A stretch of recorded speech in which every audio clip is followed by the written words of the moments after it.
everyone, and welcome to This Week in Hospitality Marketing, show number 506. Thank you so much for joining us. And as usual, we are traveling. We're in the Netherlands right now, and we'll continue to do so for a bit. We're going to be different countries and so forth, different areas of the country, and all that kind of good stuff. It's beautiful over here. As always, getting the chance to travel gives you the broader perspective as to similarities of what you deal with at home domestically, but also the differences associated with how marketing is perceived, how hospitality works, uh, cultural variations, which kind of brings up a little bit of our topic today. With all that's going on, it sounds like a broken record to say that persistently, that every week is something new, because truly, genuinely, every week is revealing us to something new. Comes the realization that regardless of whether we think our economies globally, domestically, in the United States, are going up or down, or are going through just a short-term volatility, long-term volatility, we can all agree that right now there is change, and there is even a larger perception of change that is from our guests or potential guests that are coming to our hotels and resorts.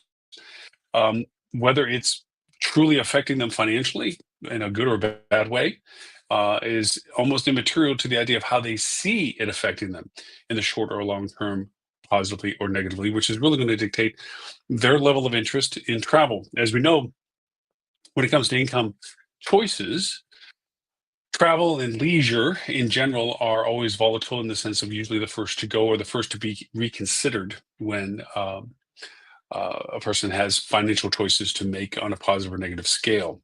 Windfalls of money may be an expansion of travel. Concerns over the loss of value or monies would also have a reciprocating reversal effect of a withdrawal from interest, no matter how deep it might be and how much it's desired. But the pragmatic perspective of just not being able to take advantage of any of the offers that are going on right now, just because it would put them into a perception or reality of jeopardy financially. So, with all this pre-disclaimers to things, comes the idea of how do we communicate with all these changes that are going on. The biggest being the perception of change that's going on for a lot of our future guests, past guests that are thinking about coming back and so forth. We have to redefine how we're communicating. And that means we have to figure out how to talk more granularly to the people that we engage with. Now, an old way of doing things was it's old in the sense of how it was before AI influenced a lot of what was going on, more specifically GA4 on analytics and showing more of relevant data for a variety of things. Personas used to be kind of the first step go-to. Let's define who it is we're marketing to so that we can better define how we're going to communicate with our marketing to them.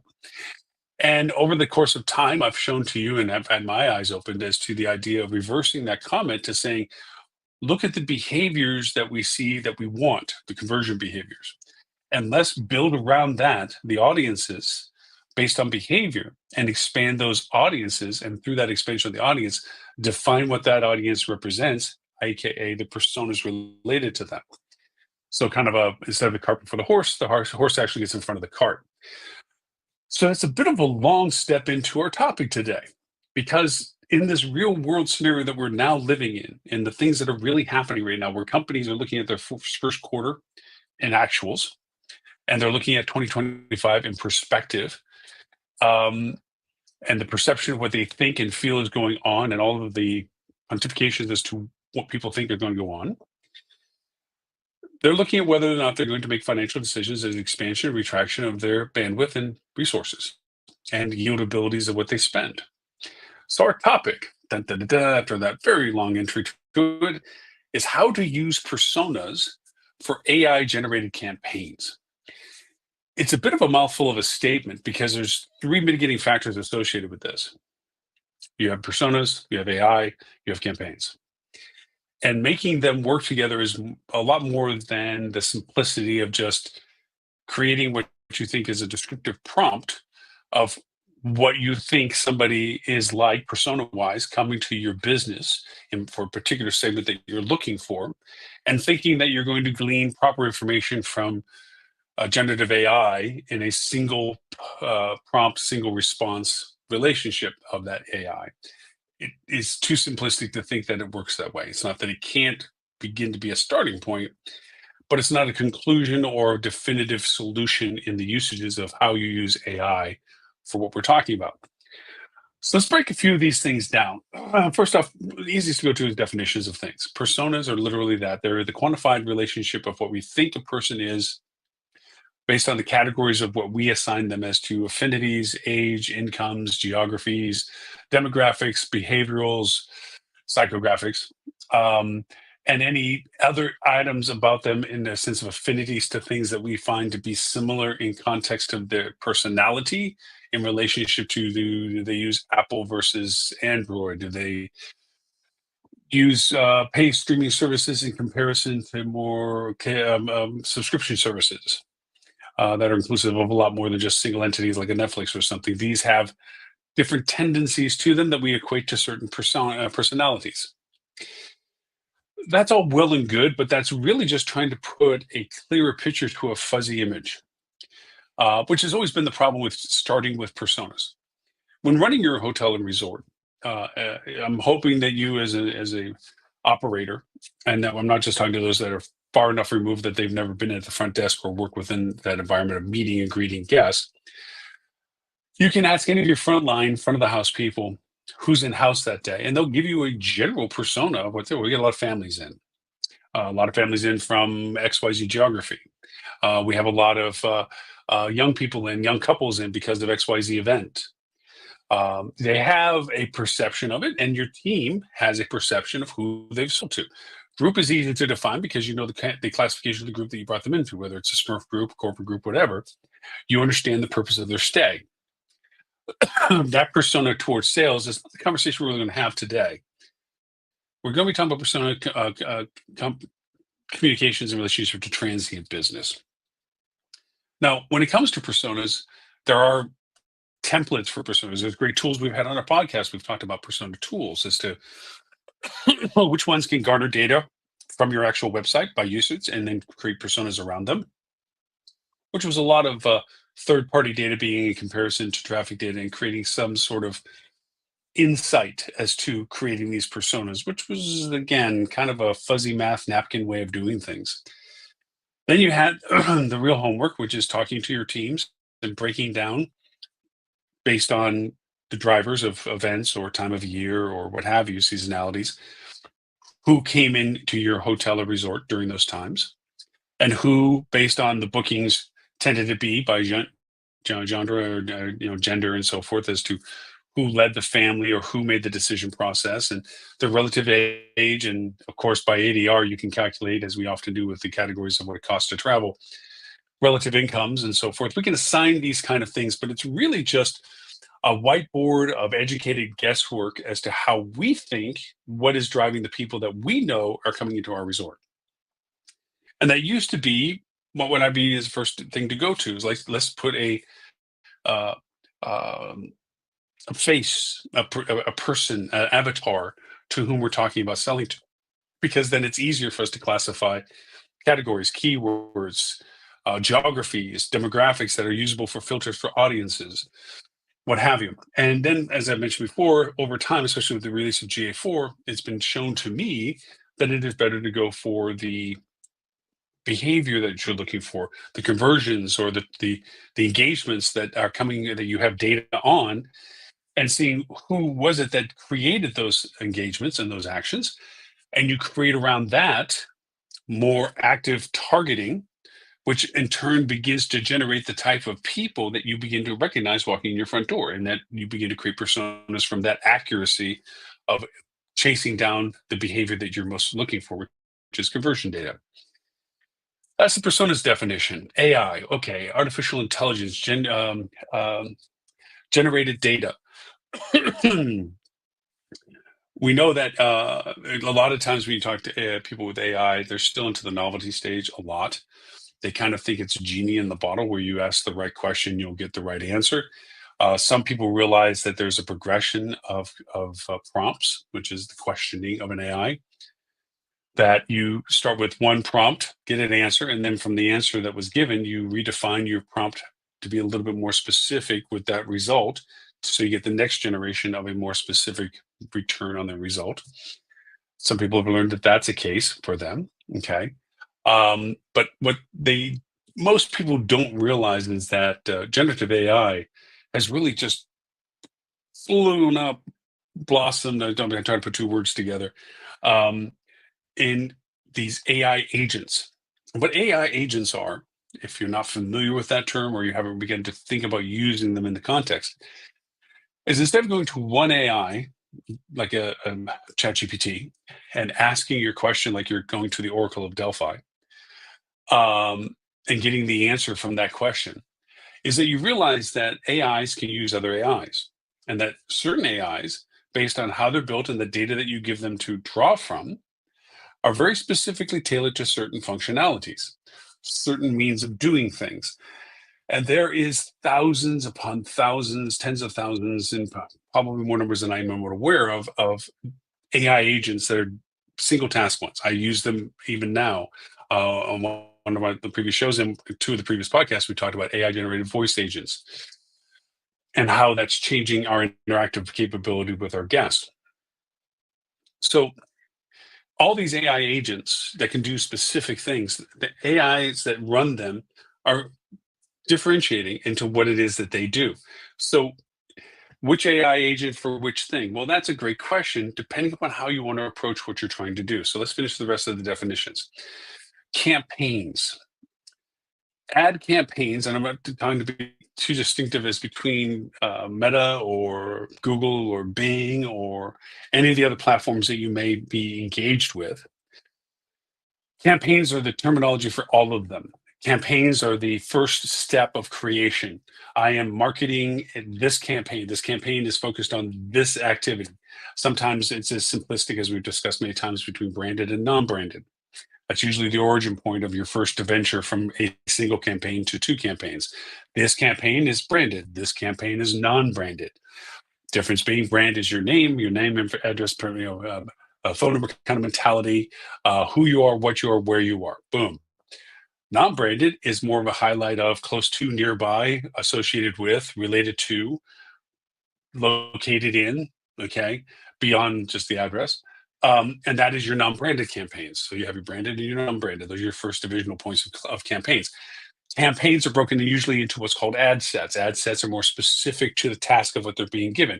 Branded campaign, ad set for straight up name of the property, ad set for straight up address and location of the property, ad set specific to all of the content associated with what your website has about where you are, what you offer. That might be different ad sets. You have a variety of them. Okay. And then under the ad sets, you have your ad groups. And in your ad groups and ads, your ads are your smallest granular piece. This ad runs this way under this ad group or ad set. And it runs with this campaign. This is your header. This is your descriptor line. This is your call to action. If it's an image, if it's a video, if it's whatever it is, that ad does that. And it's under an ad set, ad group, under a campaign. So those are campaigns. Now, we've had tools for quite a while that can help generate campaigns. So you can give certain platforms, machine learning platforms, a list of keywords. You can give them a list of topic-driven things as to what you want the ads to be pointing towards, as into an event or general destination, branded, non-branded, same concept things. And it can generate within the parameters of the platform you're asking it to develop ads for, or ad campaigns for, or ad groups for. It can generate a variety of them where it has your header, it has your descriptive line, it has your the link to the ad that you want it to go to, whether it's your booking engine or whether it's your website page or what have you. And it can generate the whole framework associated with the campaign. But that's based on you pretty much spoon feeding exactly what words it could use for keywords, what words it can use for headers, what words you can use for descriptors, and what links you want them to specifically go to. It's very manual. However, it does create a shortcut process to create these campaigns on certain platforms. And we've just highlighted them in the podcast many, many times before, our audio podcast, of the tools that do this kind of stuff. And we've talked through their values and their limitations. But we're talking about now about combining that with AI generated campaigns, where it's not so much us telling them that kind of granularity of those finite things as we are having AI to define what we're going to create the campaigns for and all the things surrounding what those campaign creations need under the framework of the platforms they're being built for. Meta has its limitations compared to Google, compared to Bing. Everybody has the number of characters that they can or can't have, the UTM parameters for the strings, image size, image quality, image tags. There's a variety of rules and guidelines associated with. Well, it can handle all that. They can quickly look at what the platform is, and under the proper prompting and proper guidance of it, it can build all the things that are within those limitations once it's told what you're asking it to build. And that's the key point. What to tell AI to build? Well, going back to how we manually tend to do this process, we often say, well, I need campaigns related to an event. I need campaigns related to seasonality or a business cycle. I need campaigns related to a promotion, whatever it is. And then from there, we go through the persona conversation. Well, who are we talking to? Well, we're talking about people that have kids, or we're talking to people that aren't kids, that are young, that are soft adventurers. We have people that are drive market, not flyers. We have people that are brand loyal for this or event driven because of this. We have our categorizations that we define then how we're going to be targeting them, which means what ways do they search, what terms do they use, what things do they query, and we put that into our campaign building. One of the things you can do is just blind go up to a Gen AI like ChatGPT and say, okay, I want to go over and advertise to what I know about these people in general, age, interests, whatever I think is relevant stuff, for XYZ promotion campaign for these dates, that this is what I'm offering. Make me 15, 20 different ads for Google to make a campaign for. Okay. And it might do a relatively decent job. At least it'll give you ideas you hadn't thought about before. It might give you some really silly ones you would never use in a million years before. But it would give you something. And some of those some things would be useful or helpful. And that's kind of what people are doing right now. But we want to talk a little bit more about how to do that way better, because basically you have 4 ways of introducing the data that you find relevant to the AI that is using it under the parameters you wanted to use it for, in the process of what you're going to build with it. So personas, AI generated campaigns. Who am I talking to? How is that data structured? How is that data going to be used by the AI to generate what I need for campaign development? Now, there's more moving pieces to this than just the campaigns.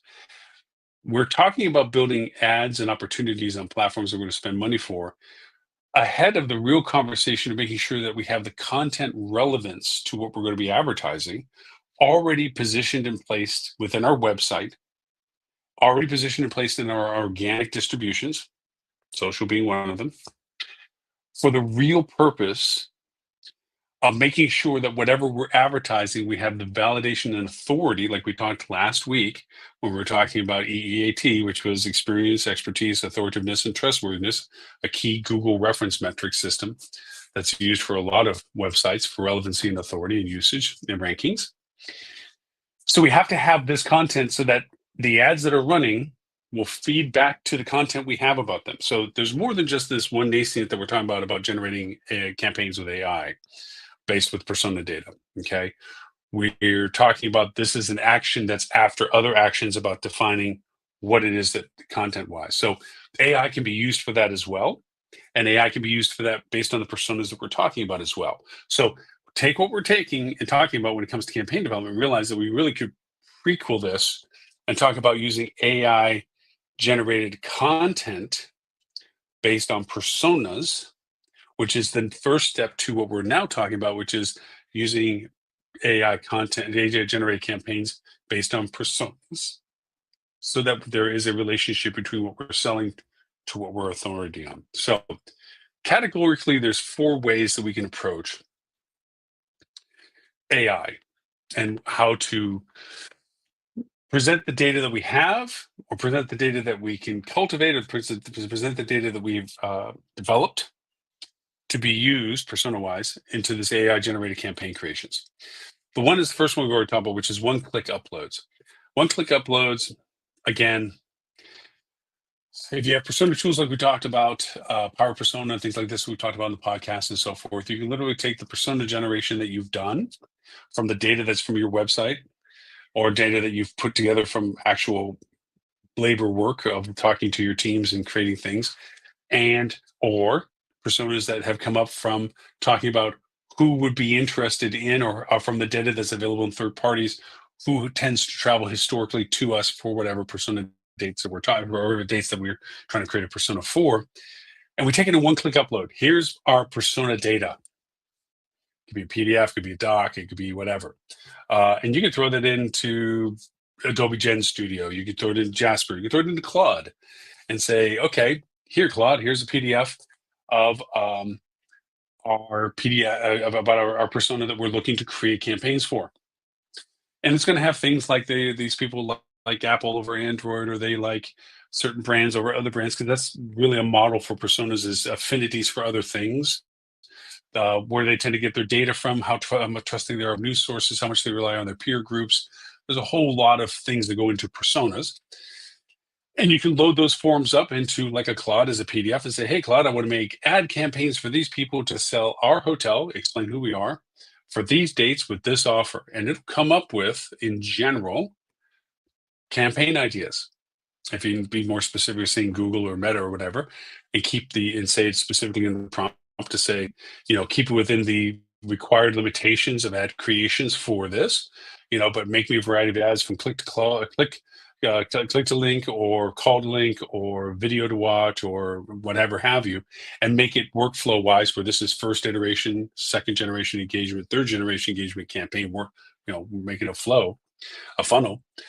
It'll come up with some good items. It'll come up with some interesting things. Again, some of it will be useful, some of it won't be useful, some will be really strange, but it'll give you good pieces to this. So you have your one-click uploads is one of your first ways of using AI. The second is by adding personas by customizing form fields.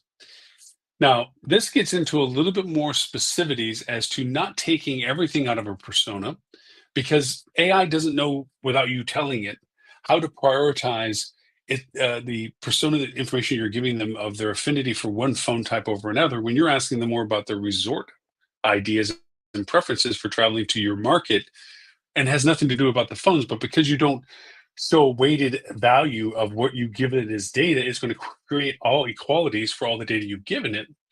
So it might go off on this real tangent that you should do an iPhone ad about iPhones being used at your hotel, and you're going, nothing I want to do about that. So you have to then maybe, in this step of adding personas by custom form fields, you selectively choose the aspects of the persona data that you have that you feel has an influence on the decision process of the persona person, the avatar, for what it is that you'd like to create the campaign for these dates, for this offer, for this event, for these promotions. And then you take out maybe their income, maybe their gender, maybe their geography, maybe their window of booking, their reliance on media source, what those things, you put fields in the prompt. And those fields get filled with these aspects of the persona that you find to be valuable under the context of your prompt to the platform. That's when platforms like Writer, Copy AI, and places like HubSpot, Salesforce, SEMrush, Apollo, Reggie, all have now value, because you can do that. You can put it into fields of data like a form. This is their income. This is their geography. This is their window of purchase interest. This is their affinity for something that you feel is relevant. That's when you use the second quote shortcut of all this, where you add personas by customizing form fields. You put in dynamic fields what information you find most relevant from this persona. Now, some of that can literally be that you identify in a form from your persona, you highlight it and say, this is section 1, section 2, section 3, section 4. So the AI, whichever one you choose to might be using, knows to pull from what you've indicated to put it into its prompt query that you've given it to come up with the campaign request that you've asked of it. based on all the rest of your information about the promotion, the offer, and everything else. You'll also have to make sure you put in, URLs and so forth, like your resort, like your specials page and so forth. So, and your offer booking engine link and so forth. So it understands what to do with them and how to properly put UTM tagging on all those links that it creates within the campaigns as well. Short circuit close, cheat sheet number 3, add persona information using templates. Now, templates are different than forms. Forms are fill in the blanks. Templates are, this is the way we present the information, persistently the same sequence, persistently the same segments, in the same flow of relationship. Think of Canva, because that's literally the one that you'd be using most interesting if you think of it from this perspective of adding persona information using a template. You describe the persona in the same pattern of context and content and the things that you wish to identify in the persona in the same sequence. So it's a template of discovery for the AI to look at. It knows how to read what you've given it in the sections that you've placed it for it to understand the data that it's going to use for what you're next acting, which is the campaign development. Now, the last of the cheats is pretty much a mix of different import options. How do you want to mix? Some of these things are kind of a hybrid way of doing this. Maybe one of the things is maybe you want to use AI to define how you want to look at personas, and then use that to determine what data pieces out of persona are most useful under the context of what kind of campaigns you want to create. So it's kind of like the horse does beat the cart. Now all of a sudden you're using AI to literally tell you how to use AI and what data pieces are best to be used for the type of campaigns you want to make before it even begins to try to generate the campaigns from the data you give it. You can use the chat GPTs, you can use the Geminis, you can use the Copilots, you can use the DeepSeeks, the Tofu. All of those ones can be helpful to get you going towards using AI to better know how to use the AI function of creating campaigns.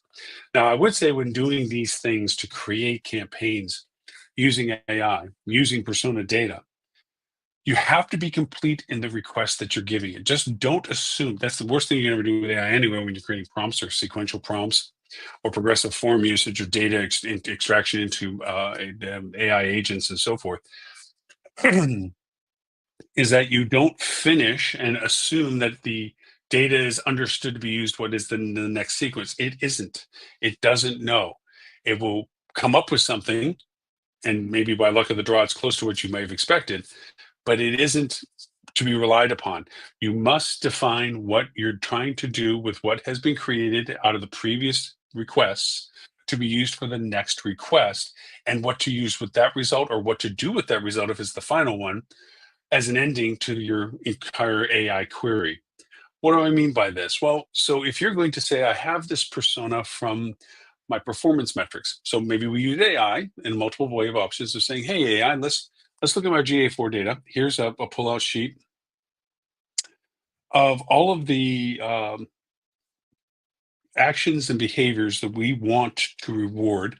And it's a matter of them going to the booking engine after they went from a certain page, what's on the certain page, so forth. And we can ask AI, it's like, by describing, it's like, here's the pages these people went to, and this is what they did with it to get to this point. We like this. What can we learn from these people based on the information we have available, their geographies, how much lead time they purchased it to the time they were going to use it, to what they were interested in searching for, all of that data that we have now available in GA4. Take it from an AI's query prompt, like here's this data information, here's the sheets, throw them into Google Sheets as CSV files, compare these columns and determine what kind of person, based on the category of geography, gender, income, whatever you find as qualifiers that you feel is influential to what you're going to be creating the campaigns for, and let AI come up with you what it thinks it can see the data as, interpretive data. It's not prescriptive, okay? But it is helpful, it's insightful. Then from it, say, using this data, I want to create ad campaigns with as many campaigns as necessary and many ad sets within those campaigns to make sure that every channel of opportunity exists correctly to be used for this type of personas or for this type of guest.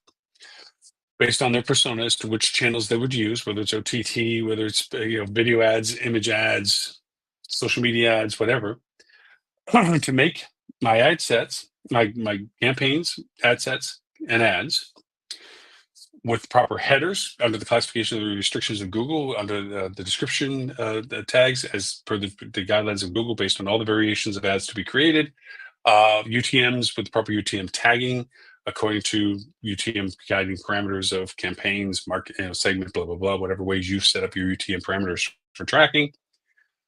And then to put them into this type of display or sheet that can be exportable to Google directly to be uploaded as ad campaigns, which is what you really want to really save yourself time. You want it in a format you can simply give it to Google, or better yet, use an AI agent that can use your zero auth credentials to load it into your campaign and literally have it do the whole process where it puts it into the campaign. Maybe you want to put it in as an experimental campaign just to see what it looks like first, to review it correctly before allowing it to actually run in real time. This is the process of how to use personas for AI generated campaigns, which is a post fact of using personas for AI generated content, because that's the real juxtaposition of what we're talking about. Is by making ad campaigns, you're making micro content specific to the ads that has to reflect the content that's more substantive, that's giving you the authority on your website to validate these ad campaigns running at a good efficiency and a good cost factor to platforms like Google and Facebook that look and see if the ads match the content that's it's driving to. If it only goes straight to your book engine, and very few ad campaigns should ever do that, and very few ad campaigns on certain platforms should do that.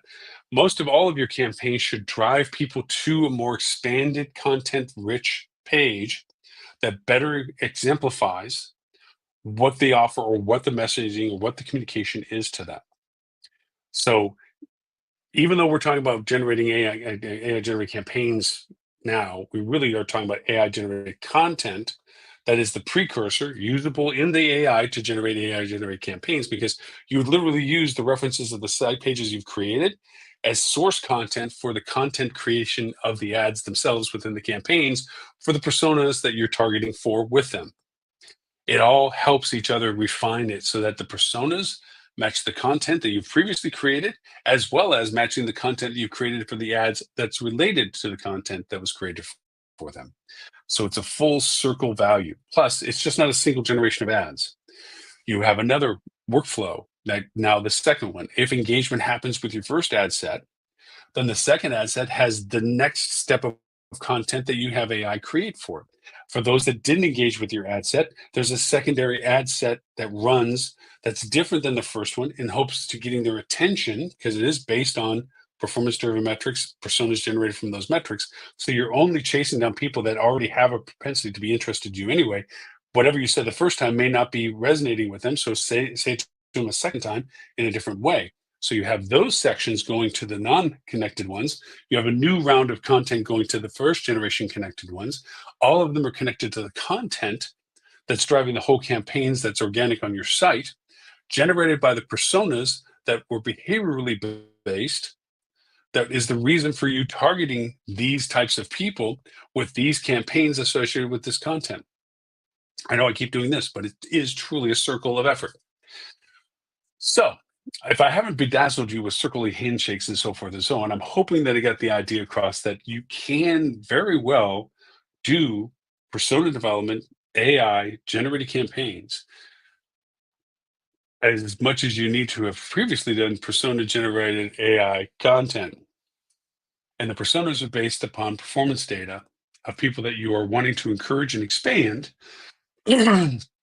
more engagement with you, because they have already demonstrated the behaviors historically of people that find you for the reason they want, for the things that you're willing to offer, for the reasons they want to book.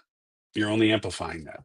So instead of just creating, here I am, here's my rate, here's my dates, you're really taking the time to define who you want to sell to with the best interest in what you have to sell, in an efficient way of creation with AI, to create not just the content that you need, but the content and campaigns associated with the communication of those offers.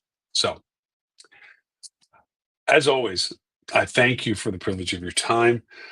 Thank you so much for listening to us. If it's be live, thank you so much for doing that globally. Being global in my travels right now, I sincerely appreciate time shift differences. Um, I do hope that some of this resonates with you. Now, it's as odd as this sounds. I am going to be rebroadcasting this on Wednesday, 11:30 a.m. as I usually do, a.m. For Sydney, Australian time for my APAC friends, 11:30 a.m. London time for my EU, where I'm at, and Mideast friends. So that way, you don't have to watch me at 2 o'clock in the morning live time when it comes to your time zone, which happens quite a lot in a wonderfully flattering way. As always, we'll have an audio podcast associated with tools associated with creating personas again, and a little bit more in-depth drive into using AI agents in particular for the 4 types of ways of approaching using AI for generating campaigns and which ones are best used for that, putting persona data in and so forth. So with that, my name is Lauren Gray. I appreciate you watching our TV channel and our simulcasts all over the globe, 209 countries, 11 languages we translate to, and what have you. I do sincerely appreciate all of the attention and interest and communications that you give me. Should you want to reach out to me at any time with questions or whatever, Lauren at hospitalitydigitalmarketing.com, answering each and every one that comes that way. Until next week, thank you, and we will talk to you again soon.